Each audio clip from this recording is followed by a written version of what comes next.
하나님의 큰 뜻을 아는 지식이라는 제목으로 이미 5번의 말씀이 선포되었습니다.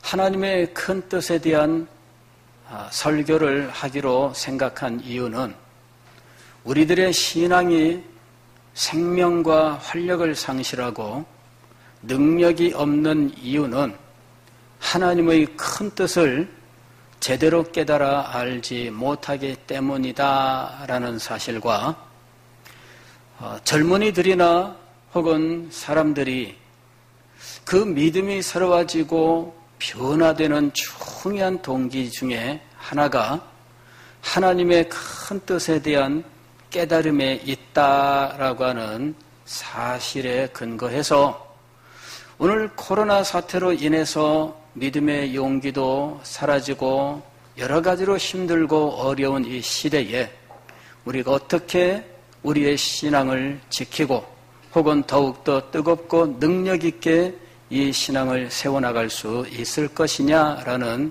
생각에서 이 메시지를 준비하게 되었습니다.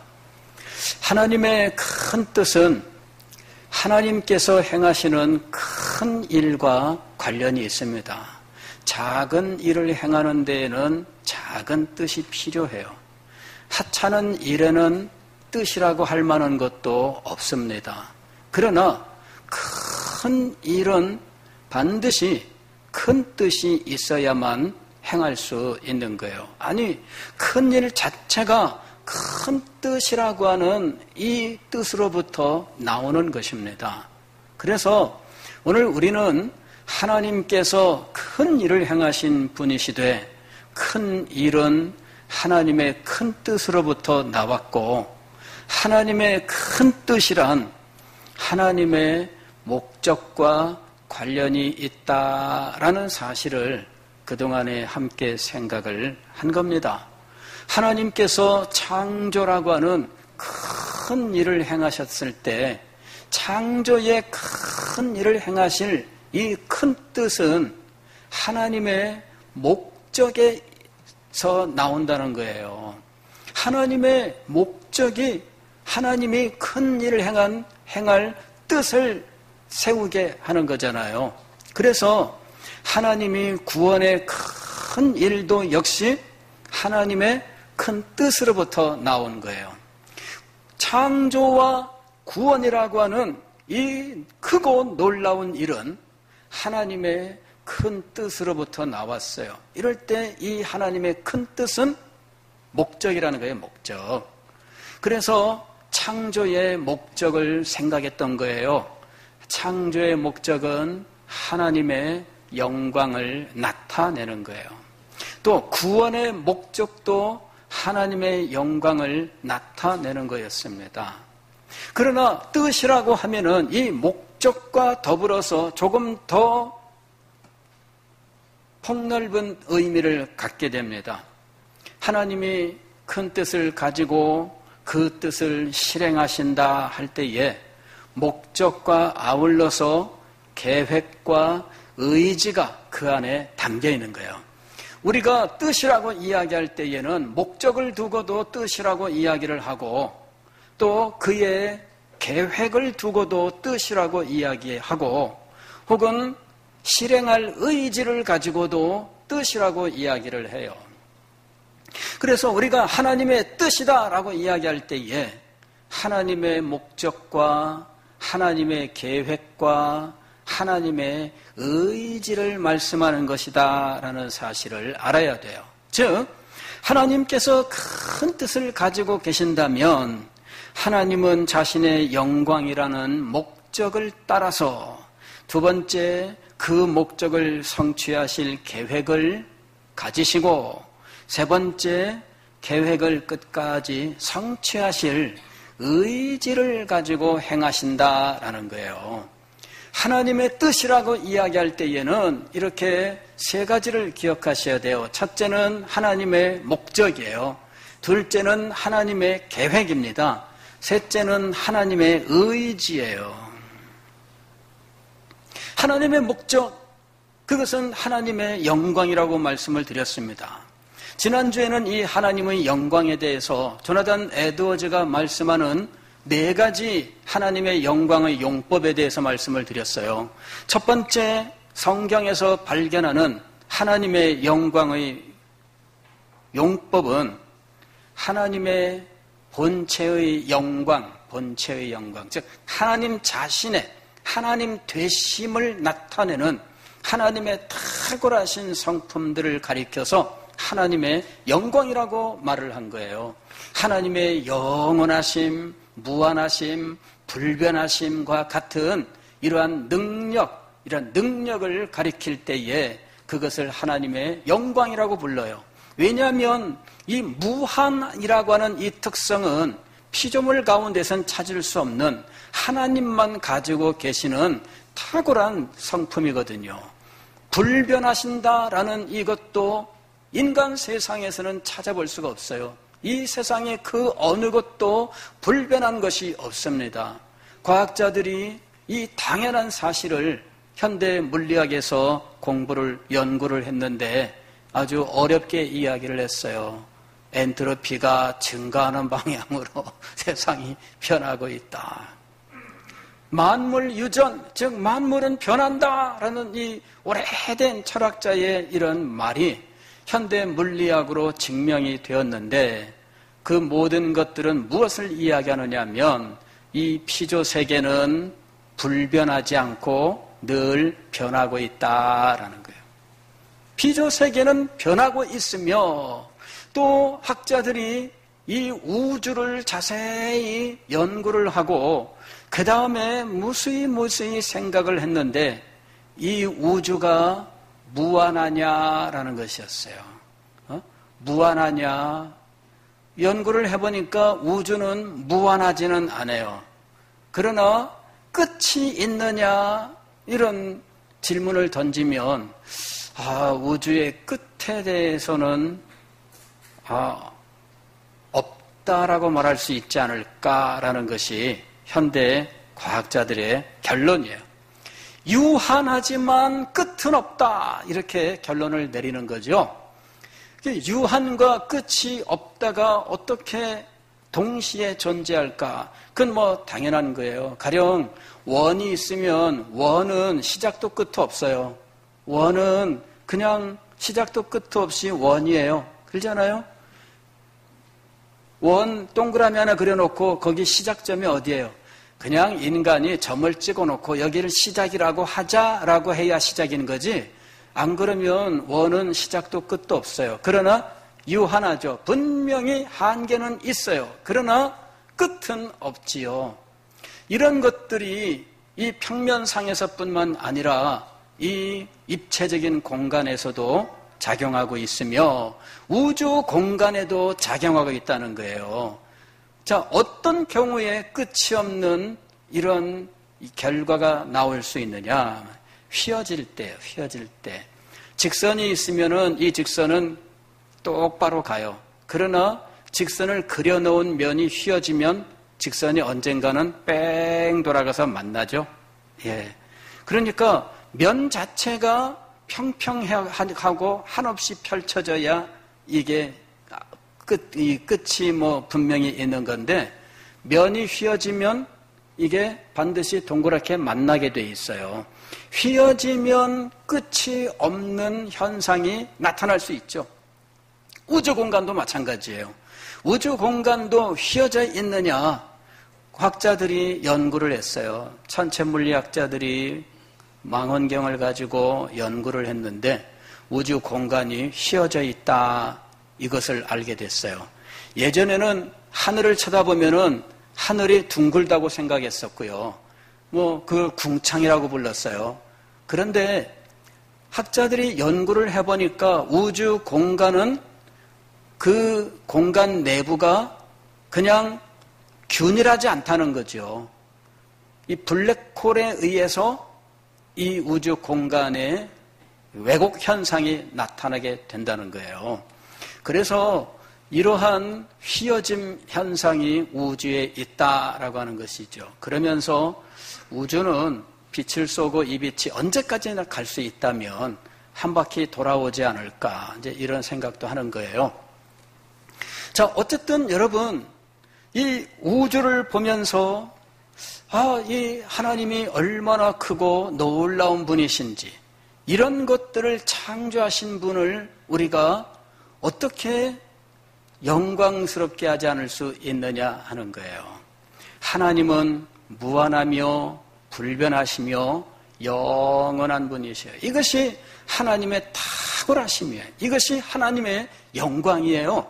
그리고 하나님의 도덕성, 하나님의 선하심과 인자하심과 하나님의 의로우심이라고 하는 이 도덕성은 인간 세상에서나 우주에서 찾아볼 수 없는 가장 순결하고 아름다운, 즉 그 완전함에 갖고 있는 거죠. 그래서 하나님의 이 도덕성의 완전함을 가리켜서 하나님의 영광이라고 부르는 거예요. 이 탁월함, 그리고 이 완전함을 볼 때에 우리는 그 속에서 아름다움을 느끼게 돼요.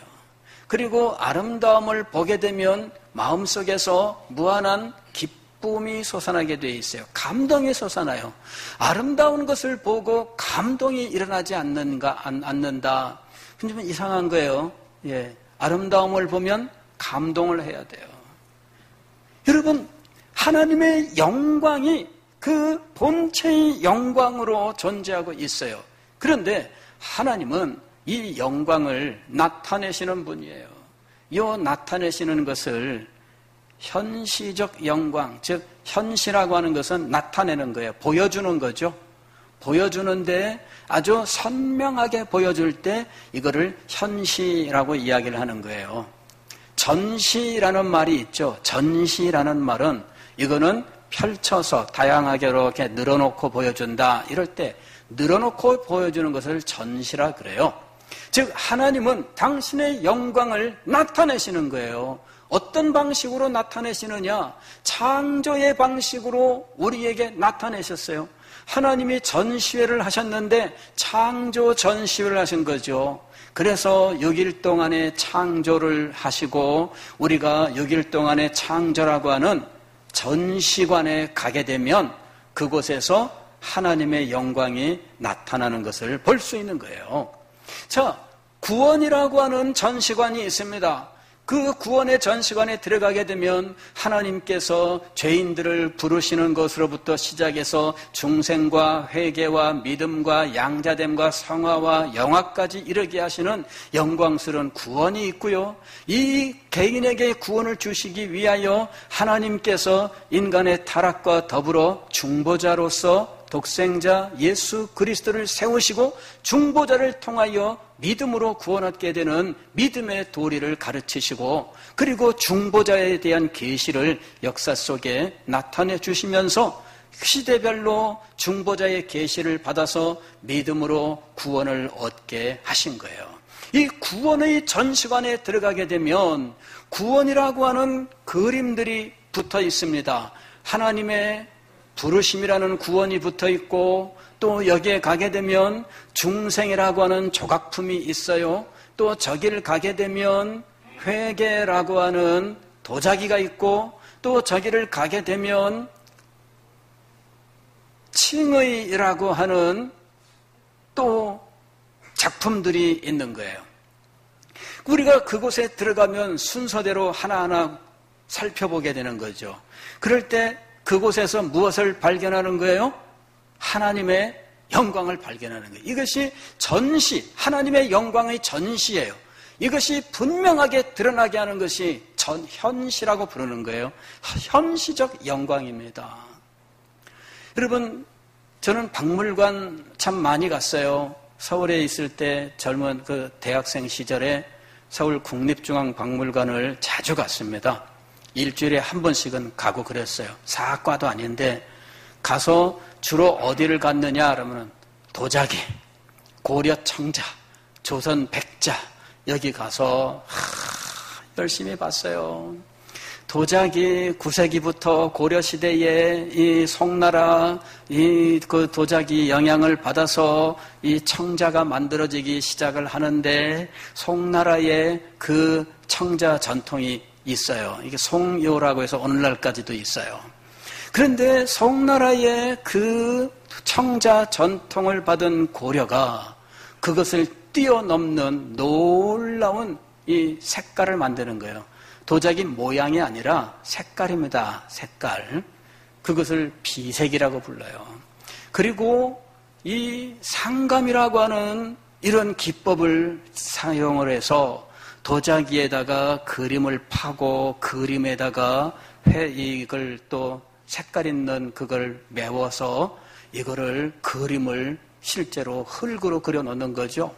거기다 유약을 칠했는데 이 유약이 식으면서 이게 뜨거운 1500도 불 속에서 유리가 되고 식으면서 겉으로는 매끈매끈한데 안쪽으로는 금이 가서 금이 기가 막힌 무늬를 만드는 거야.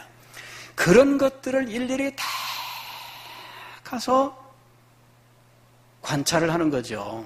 그리고 무엇을 보고 전문가들이 감탄을 하고 감동을 받는지를 느껴보고 싶어서 전문가들은 도대체 뭘 보고 저렇게 입에 침이 마르도록 칭찬을 하고 그리고 고려시대 청자가 세계적으로 아주 탁월한 예술품이라고 말하는지 알고 싶어서 가서 들여다본 거예요. 보고 또 보고 한 바퀴 돌고 두 바퀴 돌고 세 바퀴 돌고 또 가고 제가 그런 줄 몰랐죠. 제가 도자기 만드는 실력은 없는데 감상 실력은 있어요. 그래서 보니까요, 이게 알게 되니까, 요런 모양은 어느 시대 것이고, 이건 뭐 어디에서 만들어진 것이고, 이런 거, 그런 거 이제 알게 되는 거죠. 그러니까 그러면서 이것을 만든 도자기 만든 사람, 그 사람의 실력을 알게 되는 거예요. 그 사람을 내가 만나본 적 없어요. 그런데 결과물을 보니까 이 도공이 어떤 정도의 실력을 가진 사람인지를 알겠다는 거죠. 여러분 보세요. 구원의 전시관에 들어가서 예수 그리스도의 십자가와 이 십자가를 예비하신 수천 년의 역사, 그 역사 속에 이루어졌었던 이 구원의 계시들을 알게 되면 그 전시관에서 하나하나 이런 것들을 관찰하고 깨닫게 되면 누구의 지혜와 능력을 알게 될까요? 하나님의 지혜와 능력을 알게 돼요. 이것이 바로 하나님의 영광이에요. 구원을 통하여 하나님의 영광을 알게 돼요. 우리에게 하나님의 영광이 나타나고 적용되어 구원받는 과정도 하나하나 우리가 전시관에 들어가서 살펴보게 되면 하나님의 영광이 찬란하게 드러나는 걸 알 수가 있어요. 그 하나님의 영광과 관련된 우리들의 역할이 있는데 그것이 세 번째, 네 번째 용법이었어요. 세 번째 용법은 무엇이냐면은 하나님이 이렇게 나타내시는데 알아줘야죠. 그죠? 알아줘야죠. 제가 가끔 집에서 혼나는 것이 뭐냐 그러면은 우리 집사람이 이 머리를 딱 미장원에 가서 이렇게 하고 왔는데 저는 그걸 했는지도 모르는 거예요. 가만히 있으면은 서운하죠. 그죠? 그런 경험 많이 있으시죠? 예. 서운하다는 말 들어본 적이 있는 분 손 들어보세요. 예. 솔직하게. 예.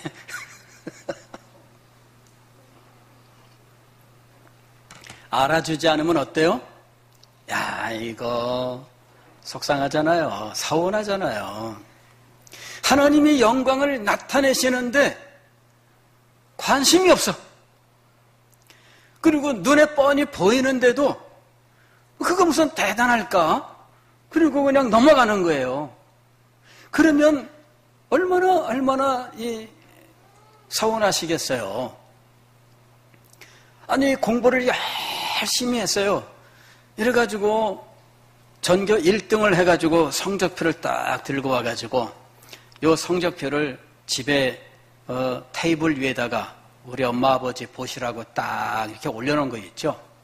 그리고 보는 거예요. 우리 엄마 아버지 저 성적표 보고 무슨 반응을 보일까 하고 이렇게 문틈으로 보고 있는데 엄마가 들어왔어요. 근데 엄마는 이거 관심이 없어. 지금 테이블 위에 성적표를 지금 올려놨는데 관심이 없어. 뭐 물건 사다가 뭐 냉장고에 집어넣고 뭐 하고 밥하고 뭐 하고 맨 자기 일만 해. 이 반을 이렇게 딱 보고 있는데 관심이 없어, 엄마는. 그럼 어때요? 서운하죠.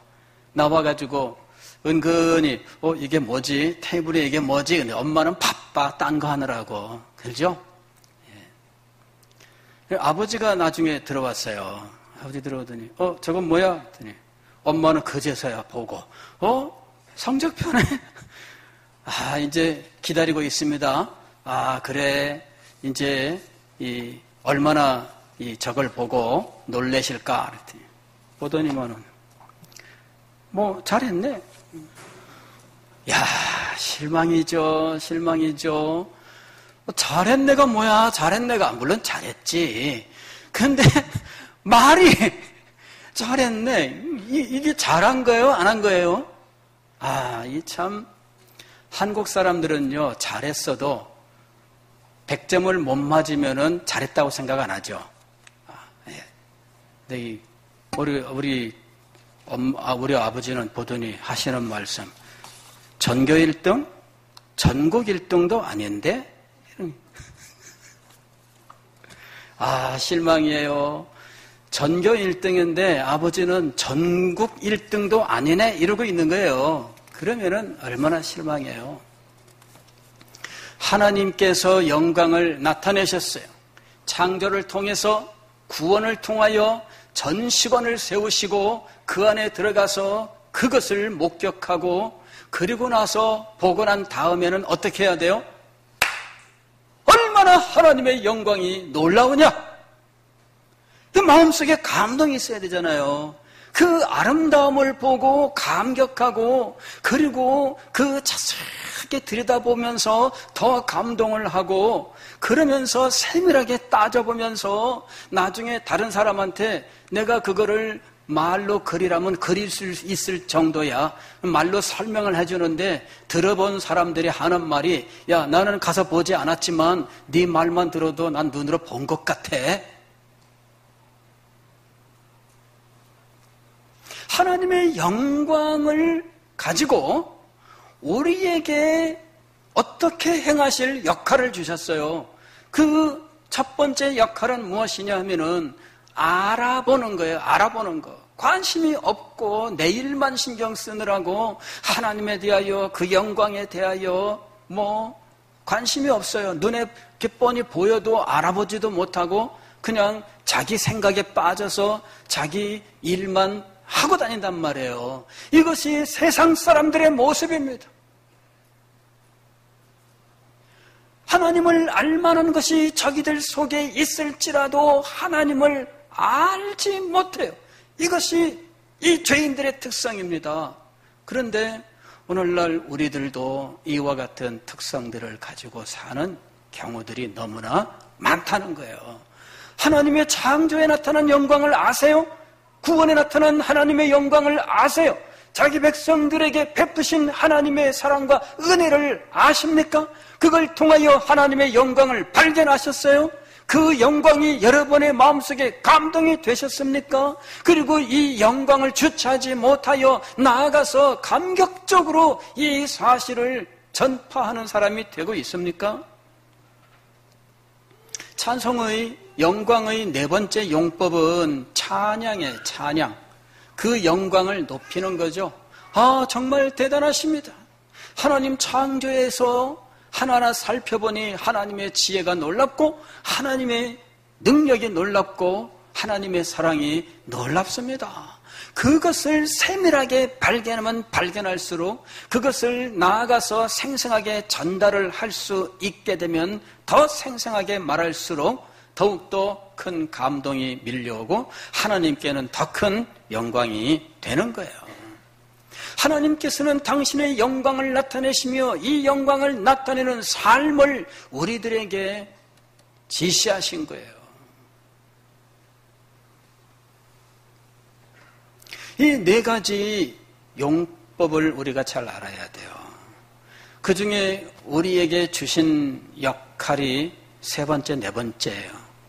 세 번째는 뭐라고요? 아는 거예요, 아는 거. 이게 인식적 영광이에요. 인식의 영광이죠. 인식은 뭐예요? 아는 거예요, 아는 거. 깨닫는 거예요. 인식의 영광이에요. 네 번째는 찬송의 영광이에요. 인식의 영광과 찬송의 영광, 하나님은 그걸 우리에게 요구하시는 거예요. 너희가 내 영광을 아느냐? 창조에 나타난 나의 영광을 너희가 보았느냐? 구원에 나타난 나의 영광을 보았느냐? 너희의 삶의 역사는 나의 손길을 너희가 깨달았느냐? 우리가 아는 것이 중요한 거예요. 하나님은 우리가 하나님을 알기를 원하셔요. 성경을 읽어보게 되면 알기를 원하노라, 알기를 원하노라, 알기를 원하노라. 무엇을 알기를 원하시는 거예요? 하나님의 능력을 알기를 원하고 하나님의 사랑을 알기를 원하십니다. 우리를 향하신 하나님의 계획을 알기를 원하십니다. 우리에게 베푸신 하나님의 사랑 행하신 능력을 알기를 원하십니다. 우리를 위해서 예비하신 놀라우신 일들을 알기를 원하십니다. 그런데 알지 못하면 어떻게 될까요? 오늘 우리가 읽은 성경 말씀 보세요. 21절 주의 말씀으로 말미암아 주의 뜻대로 이 모든 큰 일을 행하사 주의 종에게 알게 하셨나이다. 알게 하셨나이다. 그랬더니 다윗의 마음속에 일어난 일이 있어요. 22절 그런즉 주 여호와여 이름으로 주는 위대하시니. 하나님의 큰 일을 보면서 무엇을 알게 돼요? 하나님의 위대하심이에요. 이는 우리 귀로 들은 대로는 주와 같은 이가 없고 주 외에는 신이 없음이니이다. 하나님의 위대하심, 하나님의 영광을 알게 되었어요. 그래서 지금 다윗이 하나님 앞에 나와서 기도하고 있는 거예요. 사랑하는 성도 여러분, 하나님의 큰 뜻이 무엇인지를 이해해야 됩니다. 하나님의 목적, 하나님의 계획, 하나님의 의지가 하나님의 뜻이에요. 하나님의 목적은 하나님의 영광을 나타내는 거예요.